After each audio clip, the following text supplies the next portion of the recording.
Dá sim. Eu falei para você que eu mudei de área, não? Não, você mudou para qual? Segurança. Que beleza, hein?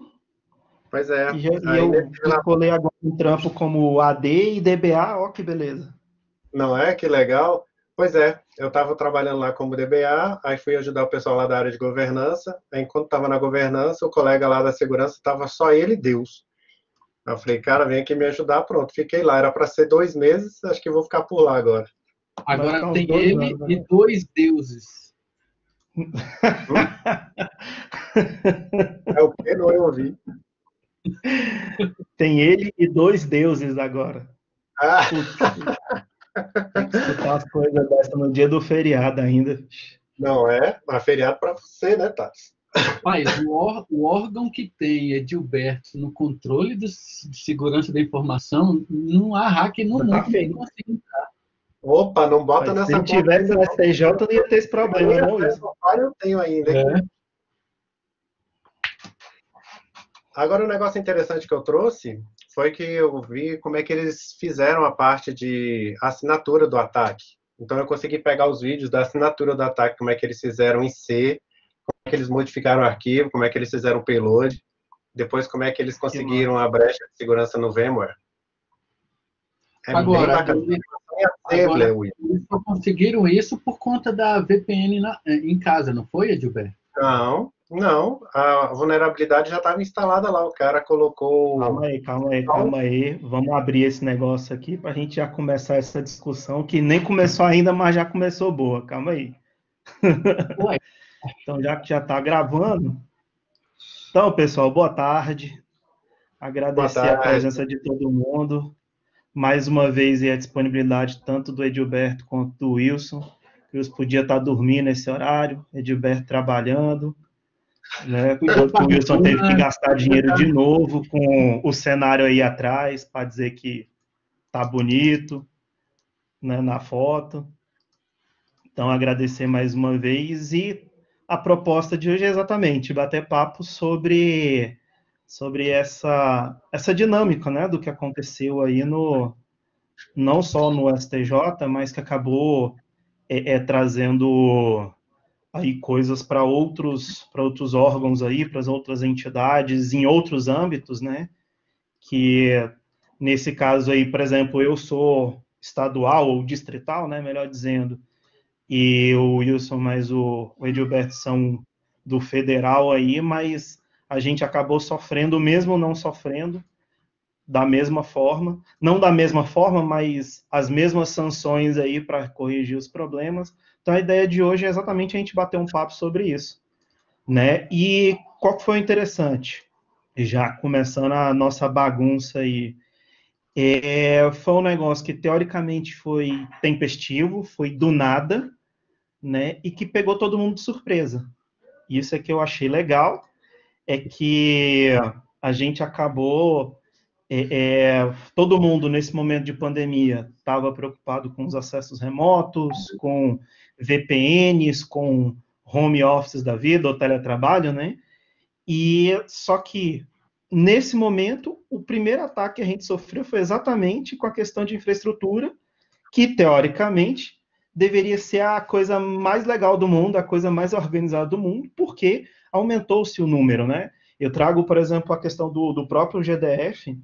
Eles pagaram uma solução caríssima para segurar aí a VPN, né? E hoje só é possível a questão da VPN, do pessoal trabalhar em casa no momento de pandemia, porque essa solução, na época, foi muito cara e foi hoje muito boa, né? O dinheiro gasto, para que aguentasse aí a solução. E a discussão de sempre. Todo mundo vê tecnologia como gasto, né? E só quando acontecem os problemas que começa a desesperar e ver como investimento. E aí, né, a pandemia serviu para mostrar que a tecnologia é investimento e que a gente andou uns 10 anos em alguns meses, mas, né, a gente tem que lidar com o dia a dia, que agora o Edilberto é o cara da segurança aí, conforme nos deu essa boa notícia aí, é que a gente ainda tem que sofrer ainda com algumas coisas que às vezes passa da nossa alçada. né, que foi essa questão dos ataques aí, que para alguns órgãos ficou um negócio muito feio, para outros nem tanto, para outros serviu de aviso, né, que tinha infraestrutura similar, né, que foi, por exemplo, o caso do GDF. O GDF tinha estrutura similar ao que aconteceu ao STJI. O que eles fizeram? Fecharam os acessos de todo mundo até entender o que aconteceu, até respirar e conversar com os outros entes aí da federação para entender como resolver e se é que tinha como resolver, né? Então, isso foi interessante porque gerou desespero com todo mundo. Profissionais de TI começaram a despirocar, e principalmente o pessoal de infraestrutura, né? E qual que é o interessante? Quem não se preocupa com backup começou a se preocupar. Quem não se preocupa com o acesso, de fato, segurança da informação, né? Normalmente a gente fala aí 27001, 27002, 17799, todas essas questões de política que o usuário não está nem aí, né? Às vezes um pendrive ele pode dar um problema na rede inteira. Às vezes as camadas de firewall aí que todo mundo acha que não tem nada a ver, mas nesse momento começa a ficar mais interessante, toda aquela estrutura de DMZ, todas essas coisas que a gente vive falando, nesse momento todo mundo teve que revisar tudo, todo mundo teve que entender o que estava acontecendo. Então, o bate-papo é exatamente a gente entender as notícias, entender o que aconteceu, mas da nossa ótica, que a gente estava do outro lado, dentro do lado desesperado, né? E tentando ajudar ou sobreviver de alguma forma. Como é que é, Gilberto? Do outro lado da mesa, né? Do outro lado da mesa, claro. Algumas informações a gente não pode nem soltar, mas, assim, tem condição da gente mostrar para vocês também o que a gente fala de muita coisa, que nessas horas, gestão, governança, todo mundo começa a olhar para a tecnologia e começa a ficar com medo, né? Porque não sabe se está bem, se não está, como está.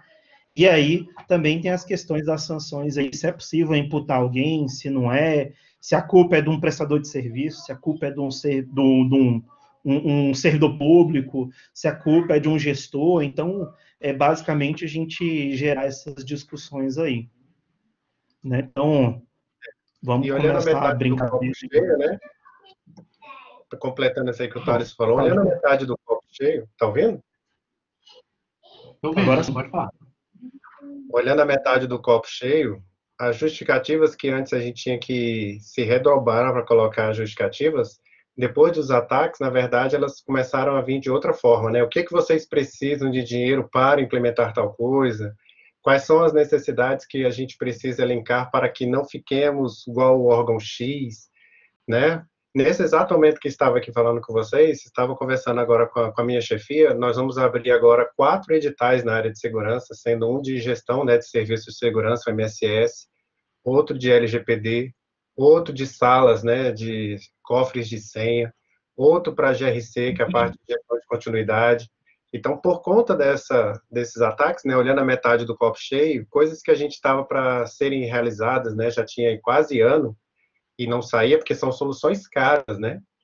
Agora se justificam, né? Só para vocês terem ideia, apenas uma das contratações, a primeira cotação que a gente recebeu foi na base de 27 milhões de reais para a implementação de um serviço de segurança nacional. Então, não é uma solução barata, né? Guardar dados é muito caro. Para quem já teve a oportunidade de assistir aquele A Era dos Dados na Netflix, não sei se todo mundo já assistiu, tem uma frase bastante interessante lá, né? Se você não paga por um serviço, os seus dados é a sua moeda, né? Porque quando você não paga por um serviço como o Facebook, como o Gmail, ou qualquer um outro, são os seus dados que você está pagando ali, né? O uso dos seus dados, a disponibilização dos seus dados. Então, é isso que torna tão caro fazer essa proteção, né? E já era esperado isso, né, Gilberto? Porque a gente tem observado esse movimento. Toda vez que ocorre um evento que chama a atenção da comunidade em geral, ele acaba abrindo prerrogativas para uma série de mudanças. O mundo mudou muito, por exemplo, depois do ataque às Torres Gêmeas no 11 de setembro. Então, uma série de implementações foram feitas a nível de segurança depois do que ocorreu. Então, esses eventos, eu vou pegar carona na frase do Edilberto, olhando o lado do copo cheio, né? Esses eventos, como tudo na vida, embora sejam catastróficos, eles trazem mudanças, e essas mudanças vêm no sentido de acabar melhorando depois. Para quem não viveu isso, para quem não passou por isso, igual o Edilberto falou, as empresas agora elas vão ter um foco mais específico voltado para a área de segurança, vão poder disponibilizar mais recursos financeiros e tecnológicos e também recursos humanos. Aqueles indivíduos que outrora estavam locados em outras áreas, agora vão ser direcionados para a área de segurança porque acendeu a luz vermelha, né? E como tudo na vida ocorre, esses fatores acabam abrindo portas para uma série de mudanças que vem aí. É justamente como o Edilberto falou, olhar o lado cheio do copo. Aproveitando, Wilson, esse gancho aí por exemplo, do 11 de setembro, né, no Hemocentro de Brasília, a gente participou de uma acreditação de banco de sangue americana, né? Então, consultores de fora do país, essas coisas assim. E só por conta disso, a gente mudou toda a nossa questão de infraestrutura de backup, por exemplo.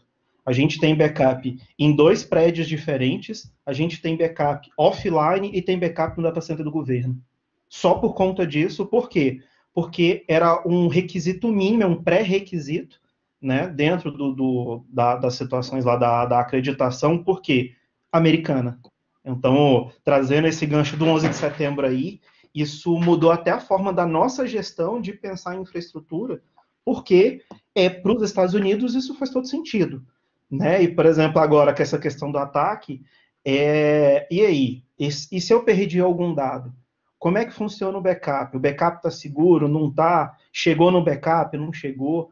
Então, isso é super interessante. Infelizmente, para a tecnologia, a gente precisa apanhar, né, dessas formas aí, para que as pessoas entendam que precisa de progresso, né? Mas é igual o Edilberto falou, agora as contratações elas vão ser um pouquinho melhores vistas, principalmente na questão do valor, né? Mas não depreciando o valor e sim a sua necessidade, que isso é interessante. Diga aí, Edilberto.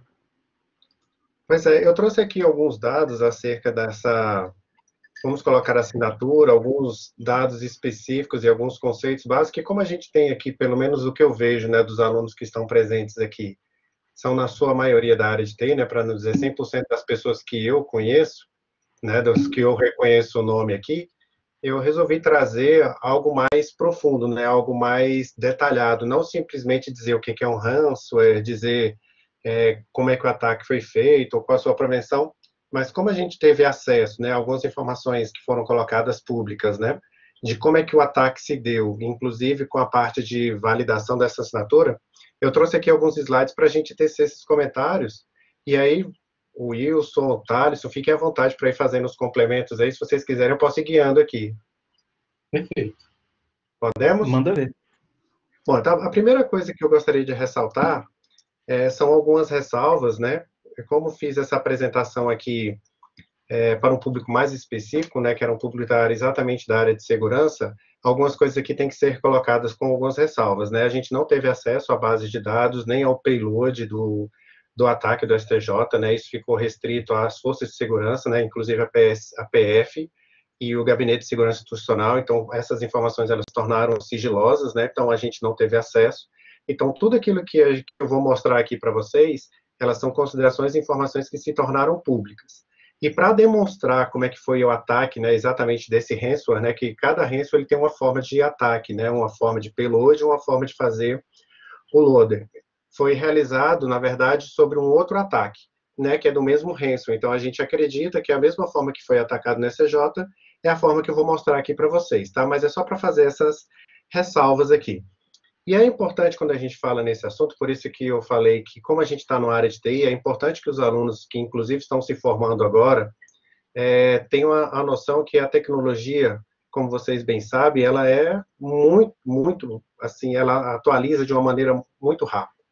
Então, o que a gente falava em termos de segurança há um ano atrás, agora já se tornou inócuo, né? Antigamente a gente falava em um antivírus, anti-malware, e um firewall resolvia o nosso problema. Agora não, a gente já tem o Next Generation Firewall, a gente já tem o Next Generation Virus, a gente já tem soluções de UTM, né, que agregam toda essa parte específica, né, de o anti-phishing, né, o anti-spam, a questão do IDS com IPS, tudo colocado aqui dentro. Mas antes de explicar cada um desses, acho que é importante a gente colocar todo mundo na mesma página, né, porque apesar de estarmos na área de TI, como eu disse, é muito amplo e é muito rápido. Então, às vezes, quem é da área de engenharia de software pode até ter ouvido esses termos aqui, mas não conhece tanto. Aqui, quem é da área de banco de dados já até ouviu falar. Mas para os alunos, acho que é um bom momento da gente rever alguns conceitos para quem já teve aula de segurança e para quem nunca viu, né, ter aqui uma ideia do que a gente vai estar conversando. O que a gente vai estar falando nessa apresentação? A gente vai estar falando de um tipo de malware. Né? Costumeiramente, a gente diz que vírus, tudo é vírus. Né? Costumeiramente, tudo que acontece na máquina é vírus, mas a gente tem que entender que existem vários tipos de malware, né? Tem os trojans, que são os cavalos de Troia, a gente tem o malware, exatamente no sentido mais gênero, né? Tem o vírus propriamente dito, e temos o ransomware. O que é um ransomware? É um ataque que permite com que o atacante, nesse caso, aprisione alguns arquivos de maneira criptografada, com ele tendo a chave, exigindo com que você tenha um pagamento para poder resgatar esses dados. Então, basicamente, o que o atacante faz? Ele consegue acessar a sua máquina, quer seja por um backdoor, né? Uma forma em que a pessoa consegue ter acesso à máquina, quer seja por um bot, ou por um botnet, né? Um conjunto de máquinas, quebra-se um conjunto de acessos de segurança, caso você tenha, e criptografa os seus arquivos. Simples assim. Uma vez criptografado, você não consegue decriptografá-lo, né? Levaria muito tempo para você decriptografá-lo, porque geralmente eles usam chaves de 512 bits até 1024 bits. Então, o ransomware é isso. O ransomware SX foi exatamente o ransomware que atacou o STJ e alguns outros órgãos, tá? Ele é basicamente muito voltado para órgãos corporativos grandes, né? Inclusive, nós tivemos 2 ataques nos Estados Unidos utilizando essa mesma assinatura. Porque o vírus ou malware, no momento em que ele ataca, o atacante ele gosta de deixar a sua assinatura para ele exatamente ele se promover, dizer, olha, quem atacou aqui fui eu, né? Esse ataque aqui foi meu, foi utilizando este tipo de software, este tipo de tecnologia. Então, a assinatura do STJ é a assinatura do ransomware SX. E como é que funciona, basicamente, um ataque por ransomware da forma que foi colocado no STJ? Foi colocado um arquivo, né, por meio de um acesso indevido. Esse arquivo ele foi colocado de uma maneira que o acesso à pessoa, ele imaginou que estava trabalhando com um determinado arquivo, um determinado programa, quando na verdade ele estava executando um trojan. Então, o que é um trojan? Um cavalo de Troia, né? Para quem se lembra lá do filme, né? Tem os gregos lá e deixam aquele presente lá, um cavalo cheio de guerreiros dentro. Então, a mesma coisa acontece. Então, existia um arquivo, esse arquivo foi compilado e entregue, de alguma maneira, para os funcionários do STJ. E não existe exatamente a forma que isso aconteceu, mas o arquivo foi colocado lá. E a partir do momento em que as pessoas acessavam o arquivo, né, acessavam o programa, eles estavam, na verdade, executando um trojan. Quando ele executa esse trojan, ele cria um payload. O que é um payload? É um arquivo que vai executar a primeira ação, que é o que a gente chama de acesso. É aquele que vai, de fato, criar o dano. Ou vai excluir o arquivo, ou vai compactá-lo, ou vai criptografá-lo. No caso do ransomware, é criptografá-lo. E o loader vai ser exatamente a forma que você tem de acesso, que é exatamente a forma que o atacante vai acionar o payloader. Então, o loader é a forma que você tem de acessar o arquivo remotamente e fazer com que o ataque aconteça. Vocês viram o ataque que aconteceu no TSE no primeiro turno. Então, o que existia? Arquivos de payloader em várias máquinas de usuário espalhados no mundo, alguns nos Estados Unidos e outros em Portugal, e em um determinado momento, alguém acionou, né? O atacante acionou todas essas máquinas para atacar tudo de uma vez. Fique à vontade para perguntar, não sei quem foi que levantou a mão aí. É bom, assim, ter essa interação, essas perguntas. Podem ficar à vontade para perguntar. Alguém levantou a mão aí? Não, desistiu, ficou com vergonha? Não precisa ficar com vergonha. Né? Para combater, se escondeu atrás da câmera aí, né? Deve ter sido sem querer. Ó, Cíntia, você ia perguntar alguma coisa, eu te interrompi. O que que era que você ia perguntar? Bom, então, em relação à arquitetura, né, o Wilson estava falando aí do que a gente abre os olhos no momento que acontece uma catástrofe, né? Então, as empresas, desde que aconteceu o ataque do STJ e agora com o ataque do TSE e vários outros, né? A gente tem uma relação aqui de ataques. Alguns ataques, inclusive, eles nem são colocados a público, né? Alguns ataques que acontecem, por exemplo, na área financeira, esses aí acabam acontecendo, mas até por uma questão de perda de valores muito grande, as empresas financeiras acabam permitindo pagar, né, o prejuízo em vez de fazer prejuízo à sua imagem. Então, uma arquitetura básica de segurança, o que que ela precisa ter? Ela precisa ter um faro, que basicamente é um software, um appliance, né, um hardware junto com o software, que diz, né, você passa ou não passa, né, o acesso à informação que está na minha rede passa ou não passa. Então, basicamente, é como um vigia, como se fosse um porteiro dentro de um prédio. Ele olha para você, olha o seu crachá e permite que você entre no prédio ou não permite que você entre no prédio. O IDS e o IPS, eles já são diferentes, eles já analisam o comportamento das comunicações realizadas ao longo do tráfego das informações ali e decide se ele vai bloquear aquele pacote, se vai bloquear aquela comunicação, ou se ele simplesmente vai detectar e informar para o usuário, né, o IPS e o IDS. Uma coisa bastante interessante que a gente viu exatamente no dia do ataque, que foi no dia 3, foi que a primeira solicitação que não foi dada pela RNP era bloquear todos os acessos por geolocation. Então, todos os acessos fora do Brasil, eles foram bloqueados. Então, ninguém conseguia acessar os sistemas internos do judiciário se essa conexão adviesse do fora do Brasil. E como é que a gente sabe disso?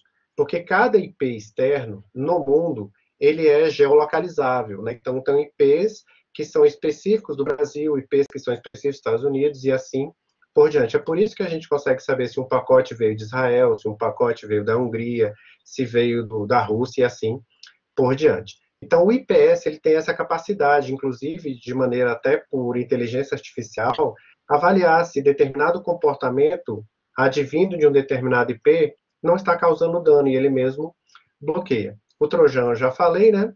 E a DMZ é um local da rede, né? Esse local aqui, ó, que permite com que as pessoas do lado de fora consigam acessar os seus serviços. Por exemplo, quando eu vou acessar o Cerco e quero ver lá, por exemplo, os dados que lá se encontram, possivelmente lá está no ADMZ. Então, eu tenho acesso externamente ao Cerco, mas se eu conseguir atacar esse servidor, eu não vou conseguir acessar as máquinas internas, porque estão em redes distintas. É uma forma que a gente chama de segmentar, de proteger. Então, esses são os conceitos básicos que eu queria que vocês soubessem, simplesmente para que vocês entendam o que a gente vai explicar aqui daqui para frente, tá?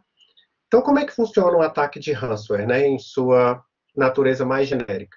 Existe o atacante, existe uma forma de comprometer esse sistema, isso pode ser por meio de um USB infectado, pode ser um e-mail que chegou com um determinado arquivo, pode ser um download que você fez e o arquivo que estava colocado ali estava infectado.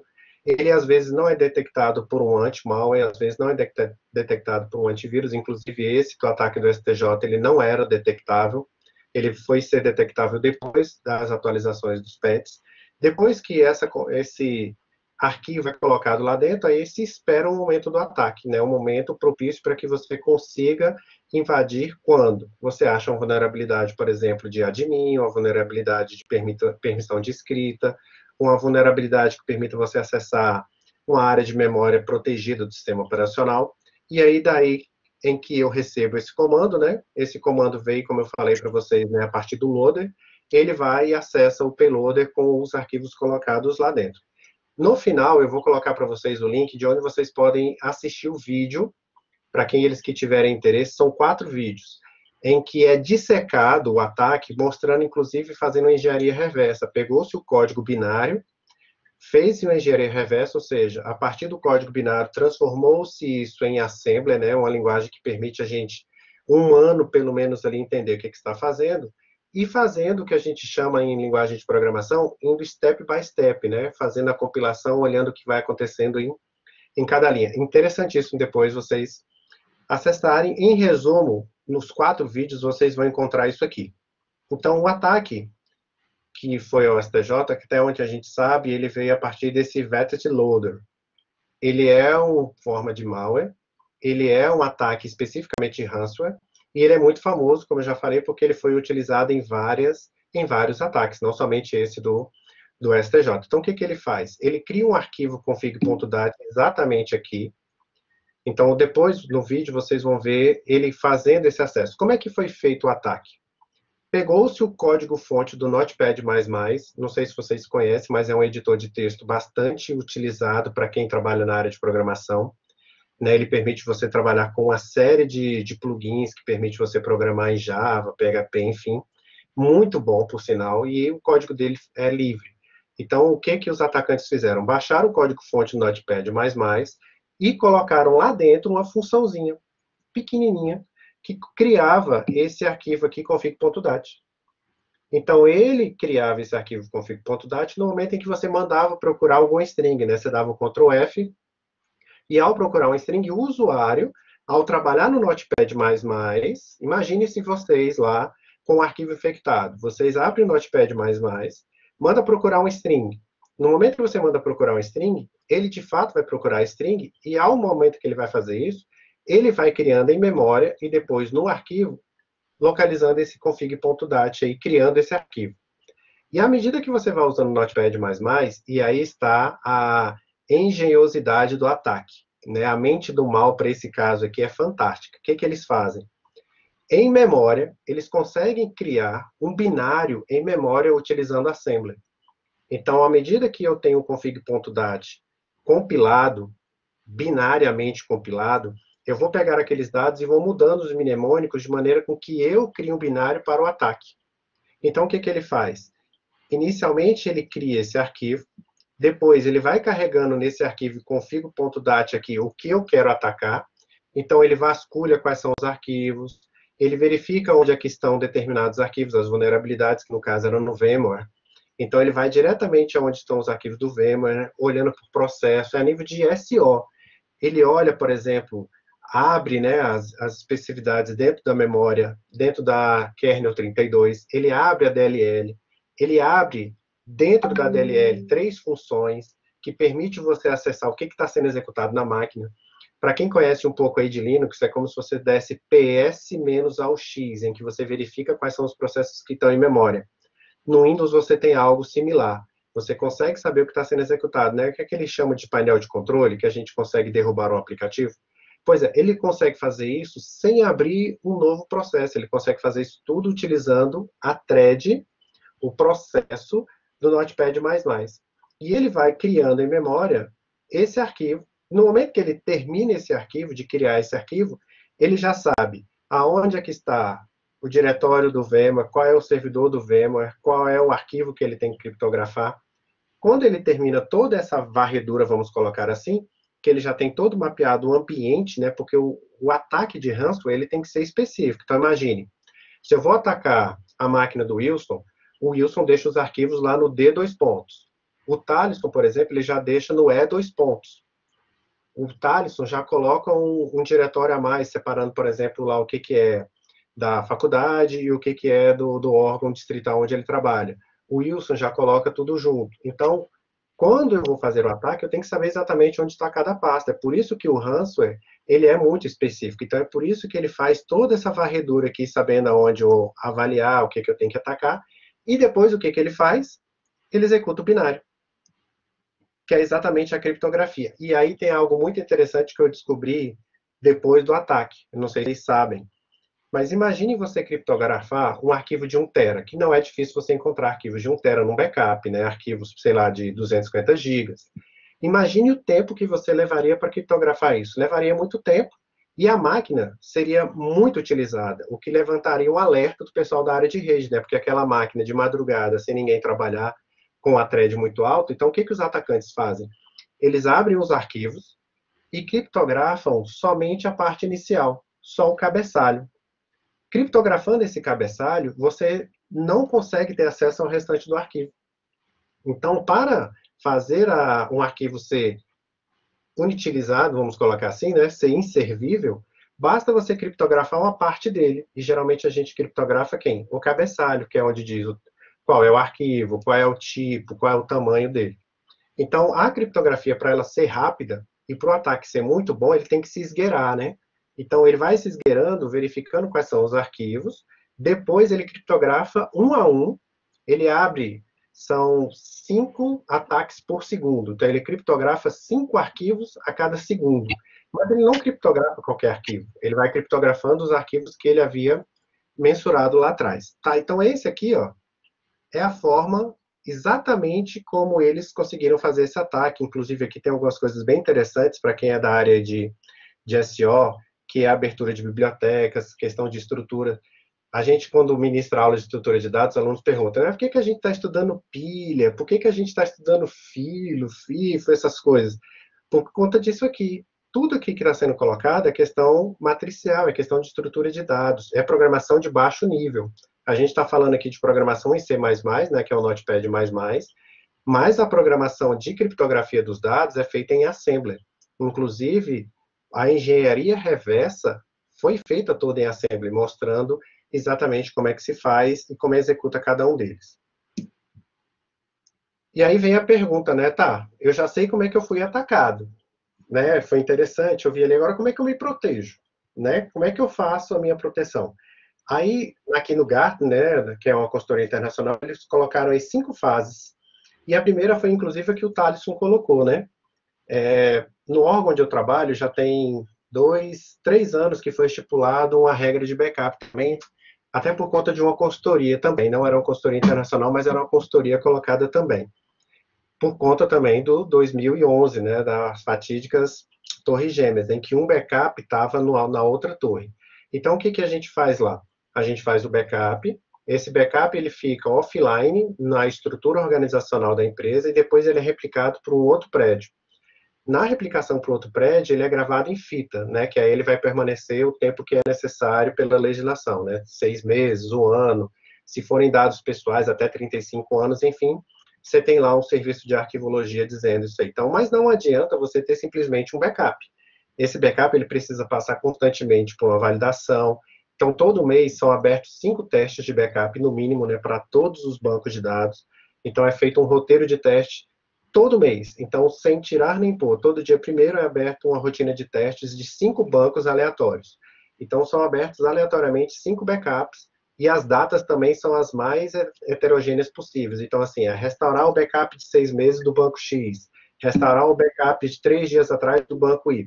Então, a primeira coisa que a gente precisa fazer para se proteger de um ransomware, porque a decriptografia, não vou dizer que é impossível, mas ela é matematicamente inviável, né? Porque depender da chave criptográfica, o Wilson sabe fazer isso aí de cabeça, uma chave de 1024 bits, com o computador que o Wilson tem em casa, que é um Z14, levaria em torno aí de uns 100 anos para fazer. Quem ficar esperando 100 anos? Não dá, né? Para quem não sabe o que é Z14, depois anota aí. É o computador que o Wilson tem aí para jogar. Só isso. Que está escondido atrás dos livros. E outra coisa que você tem que fazer é essa questão da higiene e da segurança, né? Que é você trabalhar com todos os cenários, inclusive acho que o Thaleson colocou isso, aliás, acho que foi o Wilson também, né? Em que todas as áreas elas têm que participar e têm que se ajudar na área da segurança. Então, eu vou descrever aqui, de maneira bem rápida, como é que são essas fases aqui, o que a gente precisa. Então, a gente precisa de um backup, a gente precisa que a área de segurança ela seja vista por todos, não adianta eu fazer uma casa com porta de ferro, com quatro fechaduras, e alguém deixar a chave debaixo do tapete, informando com a setinha que a chave está lá embaixo. Funciona mais ou menos da mesma forma, se você imaginar que a infraestrutura faz, coloca Firewall, coloca IPS, coloca IDS, coloca uma série de ferramentas de ataques cibernéticos, se o programador deixa lá uma brecha para fazer SQL injection. Né? De nada vai adiantar todo aquele trabalho que a gente fez. Então, a higiene da segurança é justamente para trabalhar isso. E hoje, existem consultorias específicas só para fazer essa análise.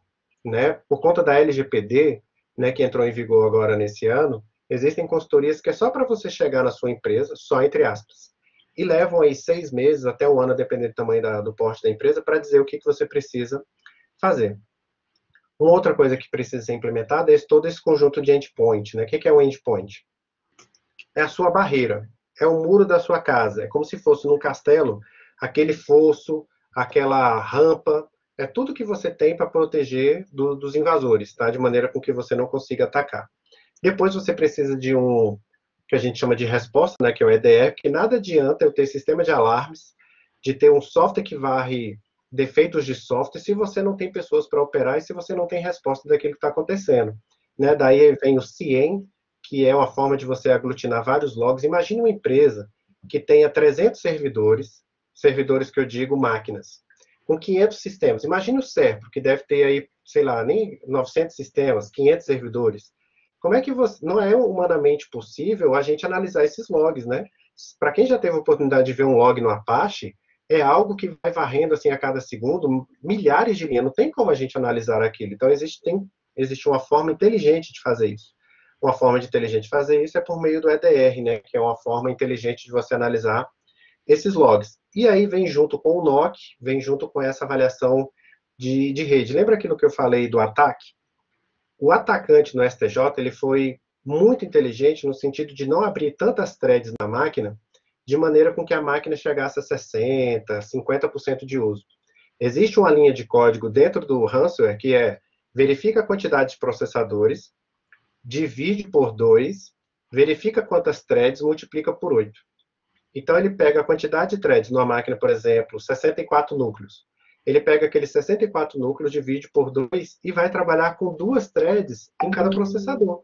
Numa máquina gigantesca com 64 núcleos, usar 32 com 5 arquivos ali por segundo não é nada, não vai dar 2%, 3%, a depender do tamanho do arquivo. E outra, né? Ele não pega o arquivo inteiro, como eu falei, ele criptografa apenas o cabeçalho. Então, todos os arquivos para ele serão arquivos pequenos, sei lá, de 512 KB, 1024 KB, dá a depender da chave que você vai utilizar. E aí, para terminar, né? O que a gente precisa mais? A gente vê, isso aí é uma pesquisa que já é feita há vários anos, inclusive já foi feita pela IBM há cerca de 11 anos atrás, que o maior furo de segurança que a gente tem na empresa é o e-mail, até hoje. Né? Tirando questões pontuais como acesso a USB, questões pontuais de vírus que venham, por exemplo, de uma rede, né, de um arquivo, da troca de arquivo entre outras, como, por exemplo, o torrent, o e-mail continua sendo a maior porta de entrada. Então, qual é a solução hoje mais inteligente para trabalhar com isso?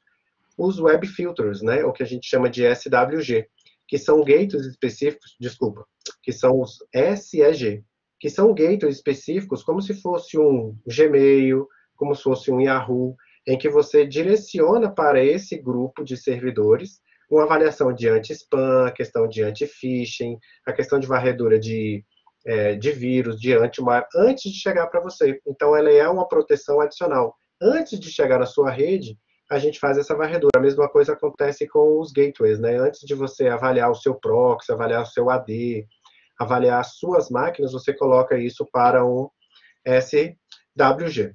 E aí não poderia deixar de ser, né, a questão dos dispositivos móveis, né? Cada vez mais dispositivos móveis estão sendo utilizados como ferramentas de utilização empresarial, então existem ferramentas hoje específicas para trabalhar a questão da segurança. O Thaleson falou inicialmente aí das questões de VPN, né? Então, hoje, a gente consegue acessar pelo celular, e aí é sem exagero nenhum, você acessa via linha de comando no seu celular, você consegue derrubar um servidor, você consegue apagar um diretório, né? Por meio de acesso a VPN que você tem na máquina, você abre uma console como se fosse um terminal. E você consegue fazer tudo isso com ferramentas, inclusive, em dispositivos móveis, tá? E a questão da segmentação, né, que é essa questão de você, se alguém for invadido, né, se uma parte da rede for invadida, você não lateralmente conseguir acesso a outras partes da empresa. Então, essas aqui são os principais, vamos colocar, as principais formas que a gente tem de proteção. Eu deixei depois aqui todos os links para vocês poderem acessar, inclusive algo interessante para quem for trabalhar nessa área, né, na área de segurança. É uma área que eu trabalhava há alguns anos atrás, mas venho trabalhando agora, né, quando fui convidado, há cerca de 3 meses. Então, estou me atualizando agora mais nessas tecnologias. Mas esses relatórios que eu coloquei aqui são relatórios importantíssimos que depois vocês podem ter acesso. São relatórios como esses aqui, ó, que são públicos. Né? São relatórios que você acessa e ele mostra exatamente o que está acontecendo, como é que é o ataque, como é que se defende. Então, no momento em que você está ali no desespero, existem formas de você avaliar e de saber o que tem que ser corrigido, né? Inclusive, quais são os patches que tem que ser avaliados, que é como a gente tem numa máquina Windows ou na máquina Apple, aquelas atualizações de segurança, aquilo que você tem que fazer, então ele vem descrevendo tudo, inclusive aqui, ó, tem aqui um sistema do Wilson aí, ó, caso vocês um dia precisem, né, saber quais são os IPs que são bloqueados no Brasil, existe aí uma lista de IPs que é divulgada pelo SERPRO, né, que mostra quais são os IPs bloqueados, né, o que a gente chama de blacklist, né, que são IPs da onde advém ataques, phishing, acessam, por exemplo, questões como a Dark Web, a Deep Web, questões de acesso remoto indevido, questões de DDoS, né, ataques de negação de serviço. Então, relatórios como esses aqui, né, da RNP, do CERT, do próprio Gabinete de Segurança Institucional, que é o GSI, né, que tem uma parte dele que é do Exército, mas não é específica do Exército. Então, esses relatórios aqui ajudam muito nesses momentos de auxílio à crise. O Thaleson falou no início da apresentação, né? No momento da crise, o que o GDF, qual foi a melhor estratégia do GDF? Bloqueia tudo, derruba todos os serviços, né? Isso aconteceu com outros órgãos também. No nosso caso, a gente bloqueou todo mundo que vinha de fora do Brasil, né? E foi bloqueado, ficou bloqueado por algum tempo, posso dizer assim, ficou bloqueado. Depois foram feitas todas as validações para saber se aquela universidade era que estava dizendo que era, e assim por diante, tá? São muitas informações, eu vou depois compartilhar essa apresentação com vocês, né, para que vocês possam depois ter acesso, estudá-la, visualizá-la. Bacana? Eu vou deixar também um pouco da palavra aí com o Wilson e com o Thaleson. Essa lista que o Edilberto acabou de mostrar, ela é bem interessante. Ela é muito mutável, ela muda o tempo todo. A gente tem uma máquina específica lá para fazer o controle de firewall. O controle de firewall é feito por meio de hardware mesmo. Para vocês terem uma ideia, essa máquina registra, em média, na mediana, algo em torno de 1.400 a 2.000 ataques por segundo. Imagina, vamos aí na média, 1.700 ataques por segundo. Em um único segundo, 1.700 ataques diferentes. E aí, e uma coisa que a gente observa, esses IPs, eles vão subindo e vão modificando. Então, a sensação que a gente tem é que são, obviamente, isso são robôs, né? São ataques feitos por robôs, como o Edilberto mostrou no início da apresentação dele, bem interessante. Aquela parte inicial ali, no slide dele, mostra, por favor, Edilberto, aquele slide mais um, isso, exatamente. Não, volta, mais, 2 adiante, 3 adiante. 1, 2, 3. Isso, exatamente. Esse slide do Edilberto, ele é bem interessante. Ali onde você tem o papel do agressor, geralmente aí a gente tem robôs de ataques, né? Que ficam vasculhando essas brechas. E são algoritmos que disparam instâncias, eles sobem servidores virtuais mundo afora. Daquela lista que o Gilberto acabou de mostrar, por exemplo, a grande parte dos IPs, eles vêm da Romênia. Olha só que interessante. A Romênia, para a gente na área de tecnologia, é uma terra de ninguém, porque é muito fácil você subir um servidor sem ser uma empresa lá, e aí esses pings passam por lá. Então, são algoritmos que geram instâncias e disparam isso em ataques. E é difícil dos antivírus pegarem por uma questão bem simples, como o próprio Edilberto acabou de falar para a gente. São algoritmos são feitos especificamente para determinados ataques, e as rotinas anti-malwares não têm esses históricos ainda. Elas vão sendo construídas por meio de inteligência artificial, mas somente depois que os ataques são feitos.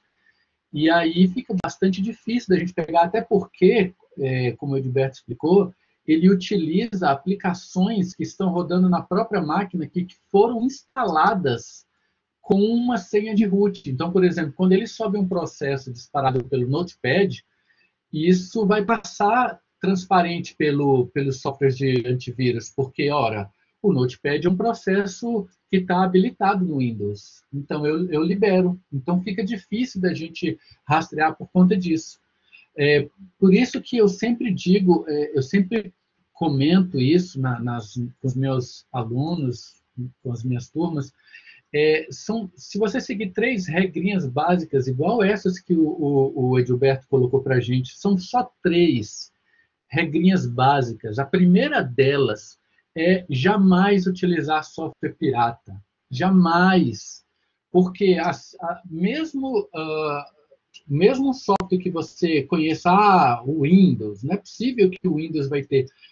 Quando esses aplicativos eles não são licenciados, não existe uma tecnologia de auditoria em cima desses softwares. Então, aquele game que você acha que não tem problema nenhum, aquele sistema operacional que você comprou na feirinha por um CD de R$10, essa é a principal porta de entrada. É muito fácil a gente colocar os exploits, né, que a gente chama, dentro desses arquivos. Então, essa é a primeira regra: jamais utilize antivírus free, jamais utilize software sem ser licenciado, jamais utilize uma versão do seu sistema operacional, seja ele Ubuntu, seja ele Windows, seja ele Mac, jamais utilize sem estar licenciado e, principalmente, sem atualização frequente. A principal regra que a gente tem lá dentro do CERF, dentro do governo federal, estamos proibidos de utilizar software, sistema operacional, que não sejam atualizados constantemente. Dos problemas que a gente tem enfrentado muito com a pandemia, não sei se vocês estão conseguindo ver a minha tela, conseguem ver isso?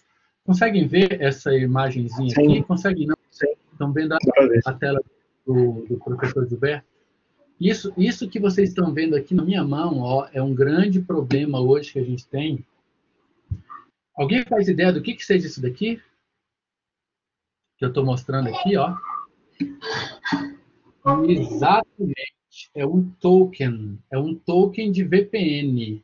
O que é um token de VPN? Isso daqui é para eu não precisar entrar lá no Serpro.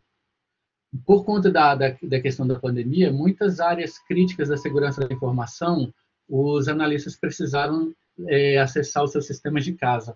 E aí a gente perde um fator importantíssimo da segurança da informação, que o professor Gilberto até citou na apresentação dele, que é o acesso físico aos ambientes. Vou dar um exemplo no caso do Serpro, só para vocês terem uma ideia. Para você chegar no meu computador, para eu chegar no meu computador lá no Serpro, no Edilberto deve ser exatamente do mesmo jeito, porque eu sei que o sistema lá no CNJ é bem complexo.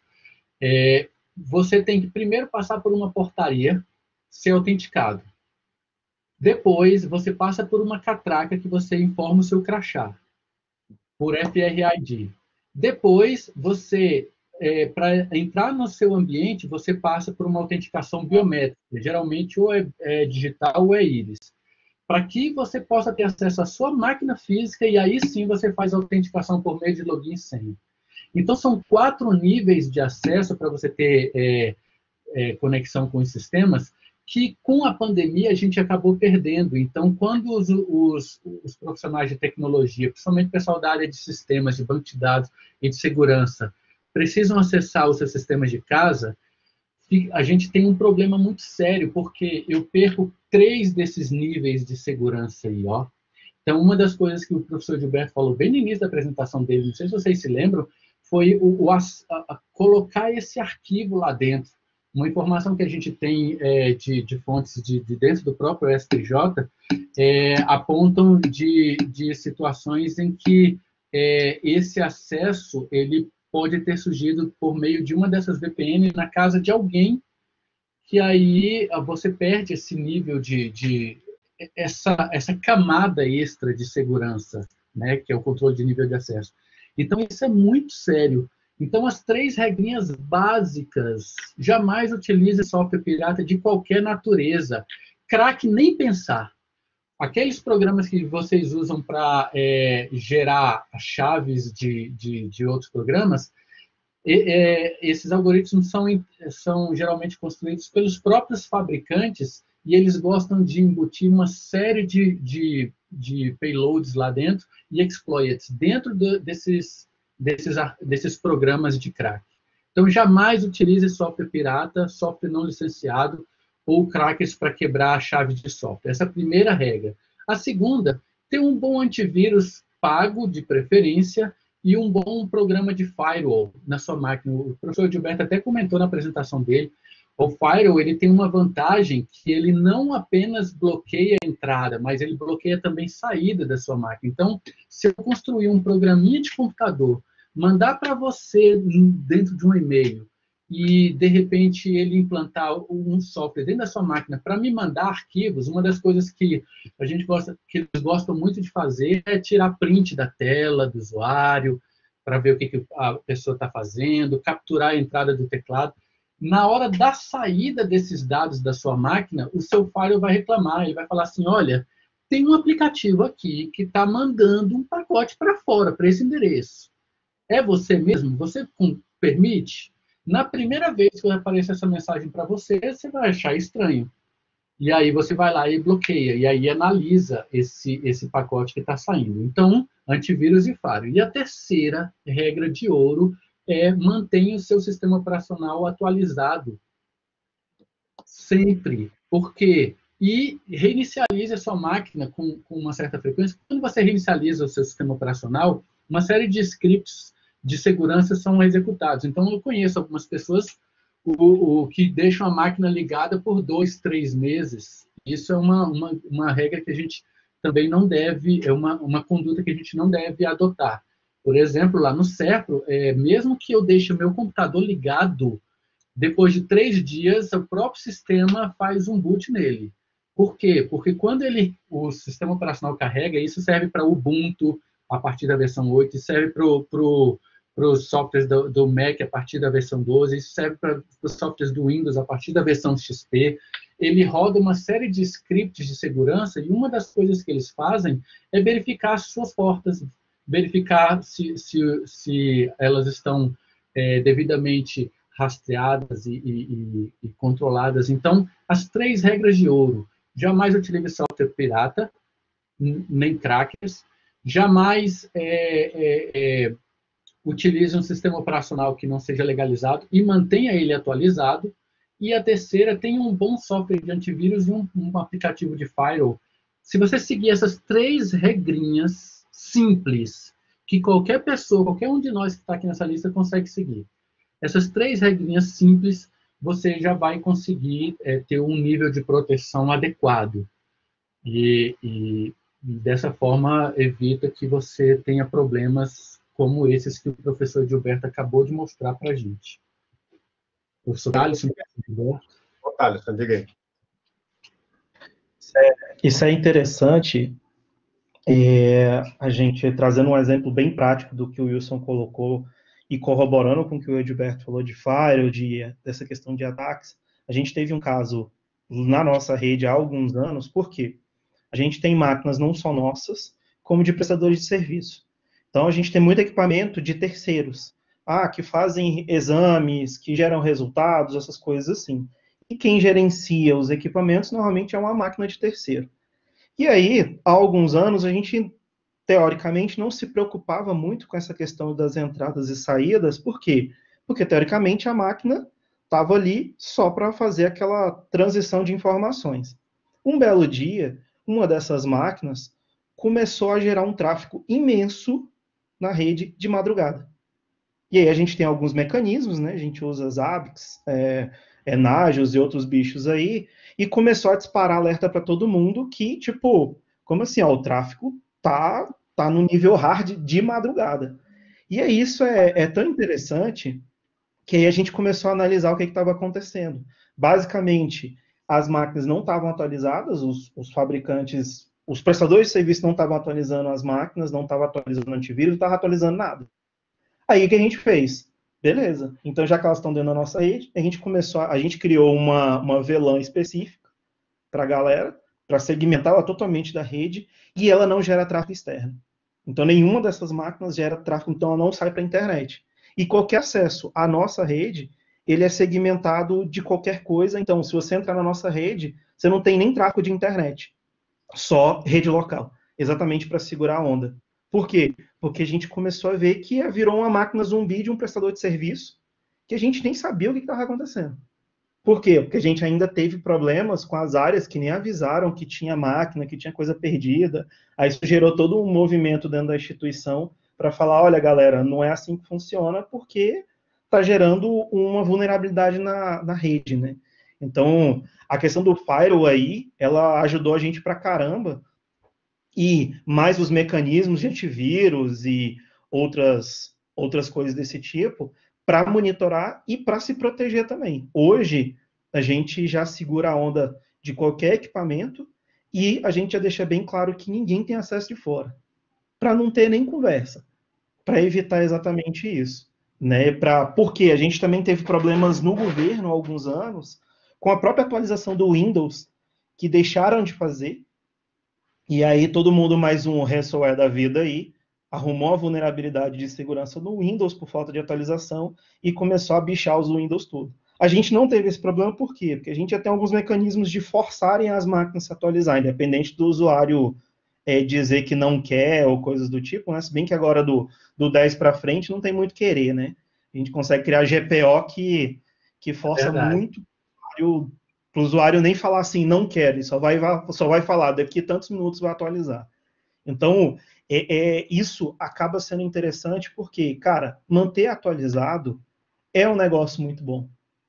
Porque, pensando em corporativo, então, cara, você facilita muito a vida de quem está administrando a rede, de quem está monitorando, por exemplo. A gente sempre tem uma camada maior, né? Nós estamos nos nossos órgãos, mas a gente tem sempre uma galera acima que cuida. Tudo bem que o Wilson não, né? O Wilson tá numa camada hard, né?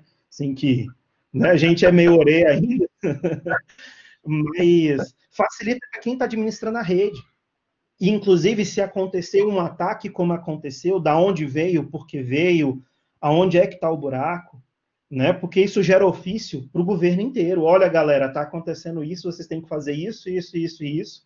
Né? Tipo, para a gente começar a perguntar se tinha algum ponto de falha assim, assim, assado, como é que era o acesso, não sei o que, começou a cortar tudo. Então, assim, menos o Wilson, mas tipo eu, o Edilberto, a galera Orelha, a gente tem que manter as coisas para que a gente consiga também dar uma resposta. Por quê? Porque isso atrapalha diretamente a população. Né? Imagina, por exemplo, no meu caso, o QGDF. Cara, todos os acessos do governo do Distrito Federal estavam fechados. Então, Fazenda do DF, Detran, a lixeira do BRB, sei lá, qualquer serviço que é de utilidade todos os dias, deu problema. Teve que ser parado. E aí? Olha o impacto que isso tem na população. Né? Então, isso é um problema.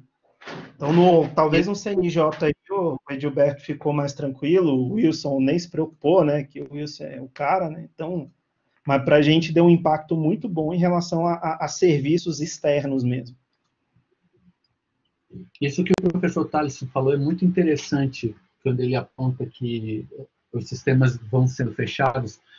É um protocolo que a gente segue, ele é um protocolo bem interessante. Quando você tem uma situação dessa de vulnerabilidade,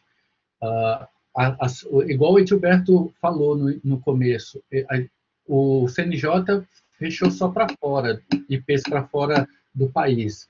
A gente tem uma série de protocolos que a gente começa fechando de dentro para fora, né? Então, a gente primeiro fecha os acessos de IPs todos de VPN e de que não estão fisicamente na rede do órgão. Depois a gente vai abrindo as instâncias, depois os clientes que nós atendemos, depois os clientes, dos sistemas que estão hospedados conosco, até a última fronteira que é fechar o GeoIP. E isso que o professor Thaleson falou é bem interessante, porque você tenta fazer um acesso de um outro sistema, de um outro órgão, e acaba não conseguindo. Eu até estava até comentando esses dias, numa outra live que a gente fez, a gente tá começando a passar a se preocupar mais com questões.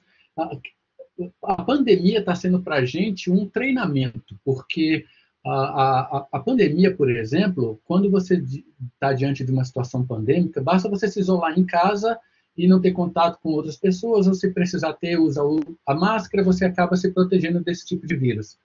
Um ataque cibernético, não adianta você se proteger dentro de casa, porque quando você chegar dentro de casa, seu celular não vai estar funcionando, sua internet não vai estar funcionando, sua TV não vai estar funcionando, o seu telefone não vai estar funcionando. Então, sem comunicação, você não consegue fazer absolutamente nada.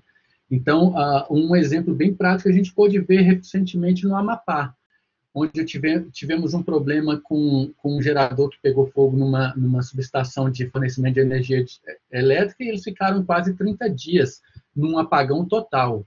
O Amapá estava igual à Idade Média, lá nos anos de 1400, que você não tinha energia elétrica, você não tinha comunicação, você não tinha nada, você não conseguia nem comprar nada no supermercado, bomba de combustível não consegue funcionar porque não tem energia elétrica.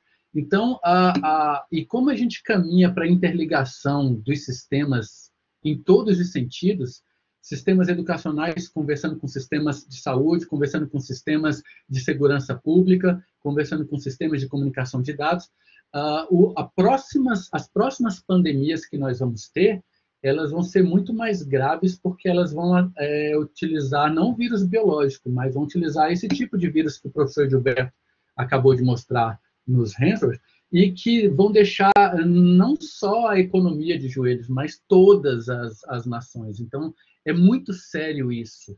Esse evento que o professor Tarleson montou aqui, ele é importante porque ele abre para a gente perspectivas de um cenário que pode se desenvolver diante de situações que podem ser catastróficas se cuidados não forem tomados. E começando aqui, dentro da academia, aqui com vocês, que são alunos, que estão aprendendo a desenvolver software, que estão aprendendo a fechar portas de segurança nos computadores, que estão aprendendo a fazer o controle de dados nos bancos de dados, controle de redes, nas infraestruturas de redes. Então, tudo começa aqui. Por isso a importância desse tipo de conversa, desse tipo de evento que nós estamos tendo aqui. Eu sou o Carlos, sou o Gilberto. Só para completar isso que o Wilson falou, eu só quero que vocês façam um exercício depois, até sem mesmo sair de casa. Experimente ficar um dia sem fazer uso da tecnologia para operar qualquer coisa na sua vida, quer seja para estudar, quer seja para se divertir, quer seja para comprar. Uma falha num sistema, como o Wilson falou, por exemplo, se hoje nós temos uma falha, por exemplo, no Pix, é uma coisa que ela não ataca simplesmente hoje uma questão financeira entre duas instituições, mas ela ataca financeiramente a economia do país, porque aí já vai a credibilidade do Banco Central. Se você tem um problema, por exemplo, de imagem em relação a um determinado órgão, você passa a não mais comprar naquele órgão, naquele site, né, naquele e-commerce.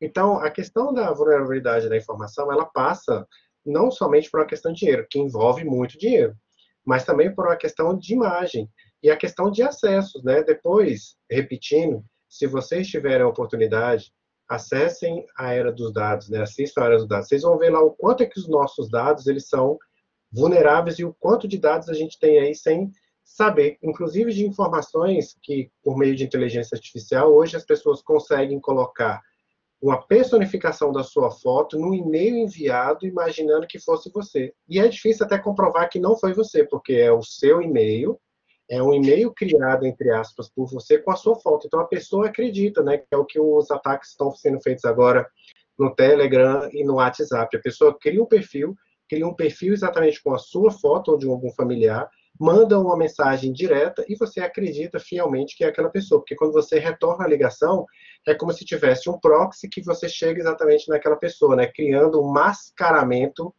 de celular, um mascaramento de números. Tá? É importantíssimo a gente visualizar que essa importância, na hora de que você desenvolve um sistema, ela também é do ponto de vista criminal. Tá? Eu vou falar agora do ponto de vista jurídico. Eu sei que vocês nunca vão entrar nessa seara, mas saibam que, vamos imaginar, eu contrato o Joãozinho para programar um sistema para mim. O meu comércio é, por exemplo, uma farmácia.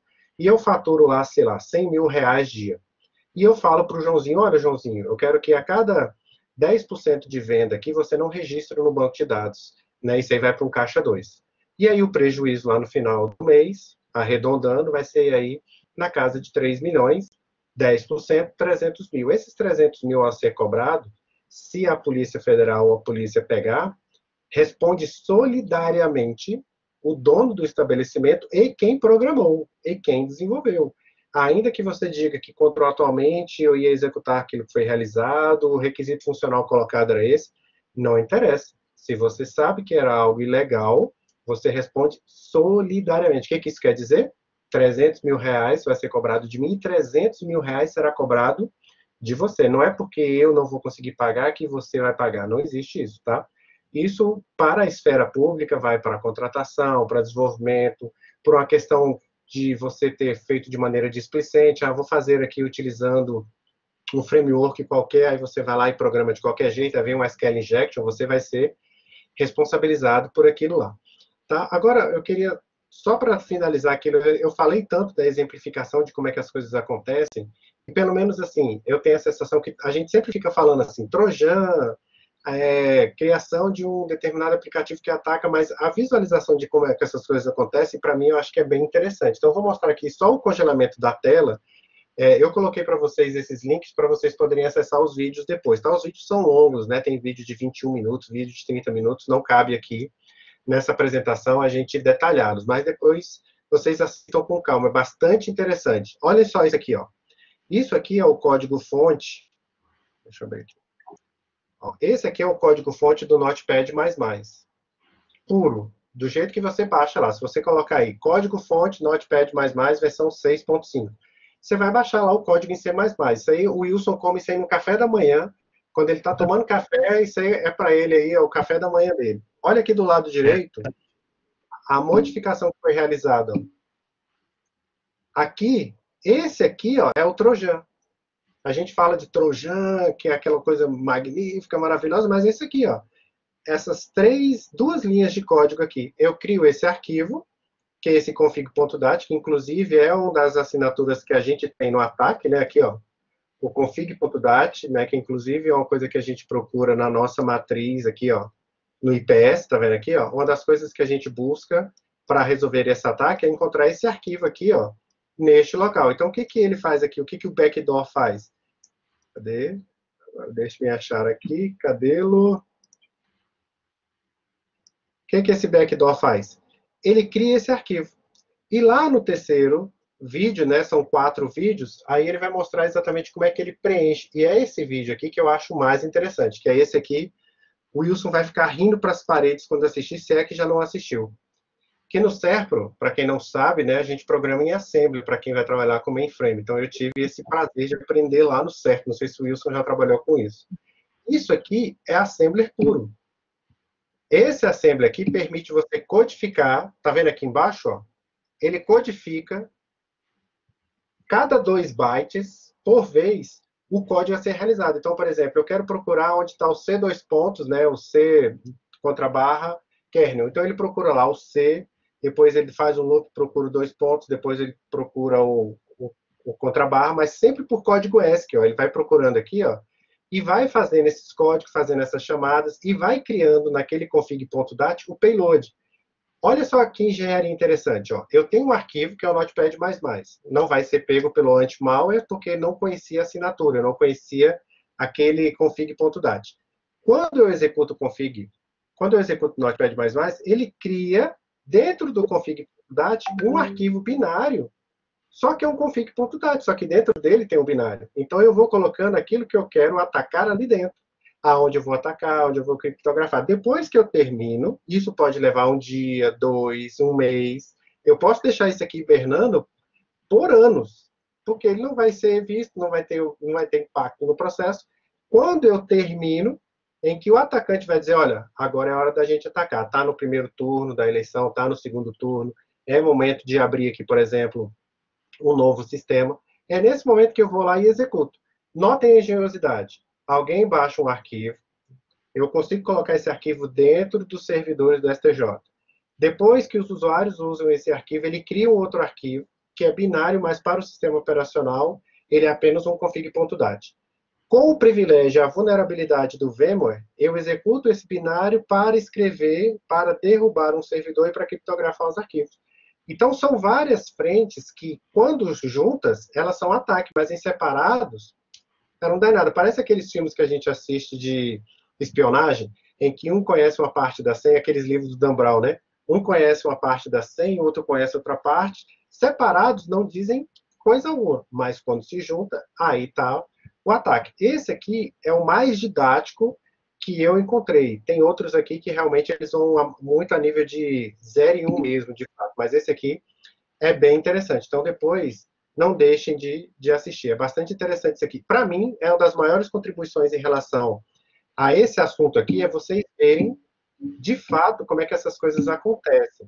Né? Porque uma coisa é a teoria, ela é importantíssima, porque sem ela a gente não consegue ter base para entender. Aí é por isso que eu falei, você vai ter que saber um pouco de sistema operacional, então quando fala de memória protegida, você vai ter que saber um pouco de linguagem, né, de programações, para saber o que é a linguagem de alto nível e baixo nível. Você vai saber o que é lógica, porque você vai ver lá um if. Você vai saber lá o que é um hexadecimal, porque você estudou lá a parte de conversão de binário para hexa. Você vai ter que saber um pouco de pacote de rede, então você vai saber lá o que é um pacote, o que é um cabeçalho. Você tem que saber um pouco de estrutura de arquivos, que é o cabeçalho do arquivo, que é o diretório. Então, tudo que a gente vê na faculdade, em termos de teoria, no momento do ataque desse aqui, na hora que ele vai explicando, tudo vai se encaixando. É como se fosse guardado as devidas proporções da medicina, né? Você vai aprendendo um pouco de músculo, um pouco de tendão, um pouco de sangue, um pouco de osso. No momento da cirurgia, tudo ali tem que estar condensado, né? As suas informações. Você vai fazer a cirurgia, por exemplo, lá no fêmur, você tem que saber exatamente quais são os músculos que tem ali, onde é que passa, vem a aorta e assim por diante. Então, não deixem de assistir isso aqui. Não deixem também de pegar os conceitos que foram colocados aqui em termos de proteção, né? Em termos de validação. Importante, se vocês não sabem o que é, né? Cada uma dessas partes aqui, deixa eu me voltar aqui. Professor, eu não sei o que é um EDR, eu não sei o que é um SGW. Depois procurem saber o que é cada um desses aqui. Né? Entender o que é cada um desses. Você tem que chegar numa entrevista de emprego ou numa prova de seleção tendo ideia para que servem essas coisas. Ninguém vai exigir de você, que não vai trabalhar na área específica, que você configure um NDR, que você configure, como o Thales falou, né, uns ABICs para que ele possa alertar a quantidade de threads ou a quantidade de espaço que está sendo ocupado por uma máquina. Mas você tem que saber que essas coisas existem. A gente já falou aqui, inclusive na outra palestra, inclusive quando a gente falou de DevOps, que foi aquela palestra que a gente já fez há algum tempo, que essas coisas, elas são interligadas, tudo se interliga, né? Não dá para falar na área de desenvolvimento hoje que não pense em banco de dados, não dá para se falar em um banco de dados que não pense em governança, não dá para pensar em governança sem segurança, essas coisas, elas se interagem. Não pensem vocês, eu vou sentar atrás aqui de um teclado, vou começar a programar, vou passar a pizza por baixo da porta e eu só vou ligar para o meu comando. Esqueça isso, você tem que pensar como o Wilson, está lá no topo da cadeia, presidente do CERCLO, está vendo o que vai ter que rodar para todo mundo fazer. Ele só manda, a gente executa. Exatamente, abrindo lá chamado. Lá,